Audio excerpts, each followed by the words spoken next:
৮০ ও ৯০ দশকের অন্যতম জনপ্রিয় নায়িকা ছিলেন দিতি। তার আসল নাম পারভিন সুলতানা। তিনি দিতি নামে বেশি পরিচিত। দিতি ৩১শে মার্চ ১৯৬৫ সালে নারায়ণগঞ্জ জেলার সোনারগাঁয়ে জন্মগ্রহণ করেন। দিতির অভিনীত প্রথম সিনেমার নাম ডাক দিয়ে যাই। ৩১ বছরের অভিনয় জীবনে দিতি ২ শতাধিক ছবিতে অভিনয় করেছেন। ১৯৮৭ সালে দিতি স্বামী স্ত্রী ছবিতে অভিনয়ের জন্য সেরা পার্শ্ব অভিনেত্রী বিভাগে জাতীয় চলচ্চিত্র পুরস্কার পান। দিতি নায়ক সোহেল চৌধুরীকে ভালোবেসে বিয়ে করেছিলেন। দিতি সোহেল দম্পতির ১ মেয়ে ও ১ ছেলে সন্তানের জন্ম হয়। ৯০ দশকের মাঝামাঝি সময়ে দিতি ও সোহেল চৌধুরীর মধ্যে বিবাহ বিচ্ছেদ ঘটে। এরপরে দিতি ইলিয়াস কাঞ্চনকে বিয়ে করেন।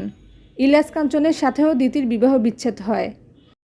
মস্তিষ্কে ক্যান্সারে আক্রান্ত হওয়ায় ২০১৬ সালের ২০শে মার্চ মারা যান জনপ্রিয় এই অভিনেত্রী। প্রিয় দর্শক, নায়িকা দিতিকে আপনাদের কাছে কেমন লাগে কমেন্ট করে জানাবেন।